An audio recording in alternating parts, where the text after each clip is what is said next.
Perkenalkan, nama saya Afrindra Putra, NIM 200101001. Prodi S1 Keperawatan, Stikes Pela Sakti, tahun ajar 2020-2021. Dengan dosen pengampu Nurse Eko Safrianto, M.Kep. Di sini saya akan menjelaskan tentang kebutuhan aktivitas dan latihan. Pengertian aktivitas adalah keadaan bergerak di mana manusia memerlukan untuk dapat memenuhi kebutuhan hidup. Latihan merupakan suatu gerakan tubuh secara aktif yang dibutuhkan untuk menjaga kinerja otot dan mempertahankan postur tubuh. Aktivitas sehari-hari atau ADL merupakan salah satu bentuk latihan aktif pada seseorang, termasuk di dalamnya adalah makan atau minum, mandi, toileting, berpakaian, mobilisasi tempat tidur, berpindah, dan ambulisasi atau ROM. Sistem tubuh yang berperan dalam kebutuhan aktivitas. Tulang merupakan organ yang memiliki berbagai fungsi, yaitu fungsi mekanis untuk membentuk rangka dan tempat melekatnya berbagai otot. Otot dan tendon. Otot memiliki kemampuan berkontraksi yang memungkinkan tubuh bergerak sesuai dengan keinginan. Otot memiliki origo dan insersi tulang, serta dihubungkan dengan tulang melalui tendon yang bersangkutan, sehingga diperlukan penyambungan atau jahitan agar dapat berfungsi kembali. Ligamen merupakan bagian yang menghubungkan tulang dengan tulang. Ligamen bersifat elastik sehingga membantu fleksibilitas sendi dan mendukung sendi. Sistem saraf terdiri atas sistem saraf pusat atau otak yang modula spinalis dan sistem saraf tepi atau percabangan dari sistem saraf pusat. Sendi merupakan tempat dua atau lebih ujung tulang bertemu. Sendi membuat segmentasi dari rangka tubuh dan memungkinkan gerakan antar segmen. Fisiologi aktivitas dan latihan. Kita menerima rangsangan atau berupa perintah, keinginan untuk melakukan sesuatu. Rangsangan dibawa oleh impuls motorik pada sel saraf. Pada sel saraf, rangsangan dibawa oleh dendrit menuju ke badan sel, kemudian dari badan sel rangsangan dibawa oleh akson menuju ke ujung akson. Di ujung akson terdapat neurotransmitter berupa asetilkolin yang kemudian menyebabkan pelepasan ion Ca2+. Pelepasan Ca2+ menyebabkan terjadinya ikatan antara kepala miosin dan filamen aktin. Otot berkontraksi. Jenis aktivitas dan latihan. Jenis aktivitas. 1. Aktivitas penuh merupakan kemampuan seseorang untuk bergerak secara penuh. Aktivitas sebagian merupakan kemampuan seseorang untuk bergerak dengan batasan jelas dan tidak mampu bergerak secara bebas karena dipengaruhi oleh gangguan saraf motorik dan sensorik pada area tubuhnya. 3. Aktivitas sebagian temporer merupakan kemampuan individu untuk bergerak dengan batasan yang sifatnya sementara. 4. Aktivitas permanen merupakan kemampuan individu untuk bergerak dengan batasan yang sifatnya menetap. Jenis latihan. 1. Latihan fleksibilitas seperti regang memperbaiki kisaran gerakan otot dan sendi.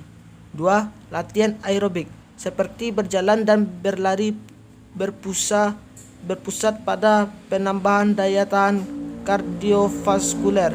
3. Latihan anaerobik seperti angkat besi menambah kekuatan otot jangka pendek. Pelaksanaan pemenuhan aktivitas dan latihan. A. Pengaturan posisi tubuh sesuai kebutuhan pasien. 1. Posisi Fowler.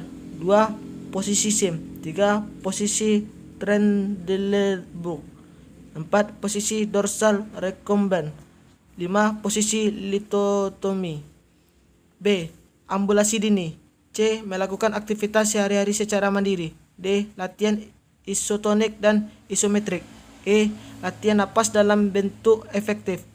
F. Melakukan postural drainase. G. Melakukan komunikasi terapeutik. H. Latihan ROM pasif dan aktif. 1. Fleksi dan ekstensi pergelangan tangan. 2. Fleksi dan ekstensi siku. 3.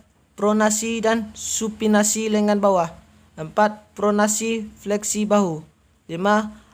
Abduksi dan adduksi. 6. Rotasi bahu. 7.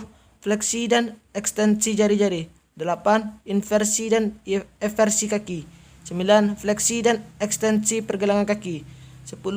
Fleksi dan ekstensi lutut. 11. Rotasi pangkal paha. 12. Abduksi dan adduksi pangkal paha. Kategori tingkat kemampuan aktivitas. Tingkat aktivitas atau aktivitas 0. Mampu merawat sendiri secara penuh. 1. Memerlukan penggunaan alat. 2. Memerlukan bantuan atau pengawasan orang lain. 3. Memerlukan bantuan atau pengawasan orang lain dan peralatan. 4. Sangat tergantung dan tidak dapat melakukan atau berpartisipasi dalam perawatan. Pengukuran kekuatan otot. Skala 0. Kekuatan 0%. Ciri paralisis total. Skala 2. 25%. Ciri gerakan otot penuh menentang gravitasi dengan sokongan. 3. 50%. Gerakan normal menentang gravitasi. 4. 75%. Gerakan normal penuh menentang gravitasi dengan sedikit tahanan. 5. 100%. Ciri gerakan normal penuh menentang gravitasi dengan tahanan penuh. Sistem tubuh yang berperan dalam kebutuhan aktivitas. 1. Tulang. 2. Tendon. 3. Ligamen. 4. Sistem saraf. 5. sendi. Mobilisasi. Kemampuan seseorang untuk bergerak dengan bebas. Imobilitas. Suatu keadaan ketika individu mengalami atau berisiko mengalami keterbatasan gerak fisik atau nanda. Kebutuhan mobilitas dan imobilitas. 1. Kebutuhan mobilitas. Mobilitas atau mobilisasi merupakan kemampuan individu untuk bergerak secara bebas, mudah dengan teratur, dengan tujuan untuk memenuhi kebutuhan aktivitas guna mempertahankan kesehatannya. 2. Kebutuhan imobilitas. Imobilitas atau imobilisasi merupakan keadaan di mana seseorang tidak dapat bergerak secara bebas karena kondisi yang mengganggu pergerakan atau aktivitas. Misalnya mengalami trauma tulang belakang, cedera otak berat disertai fraktur pada ekstremitas, dan sebagainya. Jenis imobilitas: A. Imobilitas fisik. D. Imobilitas intelektual. C. Imobilitas emosional. D. Imobilitas sosial. Tujuan imobilisasi: mengekspresikan emosi dengan gerakan non-verbal, pertahanan diri, pemenuhan kebutuhan dasar, aktivitas hidup sehari-hari, kegiatan rekreasi. Faktor-faktor yang mempengaruhi mobilitas: pertumbuhan dan perkembangan, umur dan perkembangan mempengaruhi postur tubuh, proporsi tubuh, massa tubuh, pergerakan tubuh. Kesehatan fisik: penyakit kongenital atau cerebral palsy, G3, fungsi motorik, penyakit sistem saraf atau Parkinson, multiple sclerosis, menyebabkan kelumpuhan, gangguan muskuloskeletal atau fraktur dislokasi, menyebabkan gangguan mobilisasi, penyakit kronik atau COPD atau PPOK, CHF, angina, menyebabkan intoleran aktivitas. Kesehatan mental: gangguan mental pada seseorang juga dapat mempengaruhi pola mobilitas.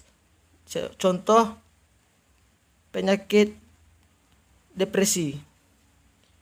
Nutrisi: malnutrisi menyebabkan kelemahan dan risiko terkena osteoporosis, sedangkan obesitas juga dapat mengganggu pergerakan, postur tubuh, dan keseimbangan. Nilai dan perilaku: perilaku dan kesadaran seseorang akan kesehatan akan mempengaruhi kebiasaannya untuk berolahraga. Faktor eksternal: kebiasaan dalam keluarga, keuangan, suhu udara yang panas, fasilitas olahraga berpengaruh pada pola mobilitas seseorang. Efek fisiologis imobilitas: metabolik, gangguan laju metabolik, keseimbangan nitrogen negatif, kehilangan berat badan, dan penurunan massa otot. Long et al. Tahun 1993. Resorpsi tulang pada imobilisasi: jika ginjal tidak dapat berespon dengan baik, maka terjadi hiperkalsemia Holm 1998. Gangguan pencernaan, imobilisasi menyebabkan konstipasi. Kardiovaskuler, hipotensi ortostatik karena penurunan aliran darah, trombus karena aliran darah vena melambat. Respiratory, atelektasis, pneumonia hipostatik. Integumen, dekubitus pada kulit yang tertekan pada penonjolan tulang. Muskuloskeletal, atrofi, osteoporosis, fraktur patologis, fraktur sendi karena penurunan massa otot dan tidak digunakan. Eliminasi urin, batu ginjal, hiperkalsemia karena resorpsi tulang. Perubahan sistem tubuh akibat imobilitas, perubahan metabolisme, ketidakseimbangan cairan dan elektrolit, gangguan pengubahan zat gizi, gangguan fungsi gastrointestinal, perubahan sistem pernapasan, perubahan kardiovaskular, perubahan sistem muskuloskeletal, perubahan sistem integumen, perubahan eliminasi, perubahan perilaku. Latihan rentang gerak. Flexion, menggerakkan dadu menempel ke dada. Extension, mengembalikan kepala ke posisi tegak. Hiperekstensi, menekuk kepala ke belakang sejauh mungkin. Fleksi lateral, memiringkan kepala sejauh mungkin ke arah setiap bahu. Rotasi, memutar kepala sejauh mungkin dalam gerakan sirkuler. Fleksi, menaikkan lengan ke posisi di samping tubuh ke depan ke posisi di atas kepala. Ekstensi, mengembalikan lengan ke posisi di samping tubuh. Hiperekstensi, menggerakkan lengan ke belakang tubuh. Siku tetap lurus. Abduksi, menaikkan lengan ke posisi samping di atas kepala dengan telapak tangan jauh dari kepala. Adduksi, menurunkan lengan ke samping dan menyilang tubuh sejauh mungkin. Sirkumduksi, menggerakkan lengan dengan lingkaran penuh. Rotasi dalam dengan siku. Fleksi, memutar bahu dengan menggerakkan lengan sampai ibu jari menghadap ke dalam dan belakang. Rotasi luar dengan siku. Fleksi, menggerakkan lengan sampai ibu jari ke atas dan samping kepala. Fleksi, menekuk siku sehingga lengan bawah bergerak ke depan sendi bahu dan tangan sejajar bahu. Ekstensi, meluruskan siku dengan menurunkan tangan. Pronation, moving the bones of the forearm downward. Supination, moving the bones of the forearm upward. Fleksi, menggerakkan telapak tangan ke sisi bagian dalam lengan bawah. Ekstensi, menggerakkan jari-jari sehingga jari-jari tangan dan lengan bawah merasa dalam arah yang sama. Hiperekstensi, membawa permukaan tangan dorsal ke belakang sejauh mungkin. Abduksi atau fleksi radial, menekuk pergelangan tangan miring atau medial ke ibu jari. Adduksi atau fleksi ulnar, menekuk pergelangan tangan miring atau lateral ke arah 5 jari. Fleksi, membuat genggaman. Ekstensi, meluruskan jari-jari tangan. Hiperekstensi, menggerakkan jari-jari tangan ke belakang sejauh mungkin. Adduksi, merapatkan jari-jari tangan. Abduksi, merenggangkan jari-jari tangan yang satu dengan yang lain. Fleksi, menggerakkan ibu jari menyilam permukaan telapak tangan. Ekstensi, menggerakkan ibu jari lurus menjauh dari tangan. Abduksi, menjauhkan ibu jari ke samping. Adduksi, menggerakkan ibu jari ke depan tangan. Oposisi, menyentuh ibu jari ke setiap jari tangan yang sama. Kebutuhan mobilisasi pasien yang perlu dibantu. 1. Mengatur posisi atau sikap tidur. A. Posisi Fowler atau semi Fowler.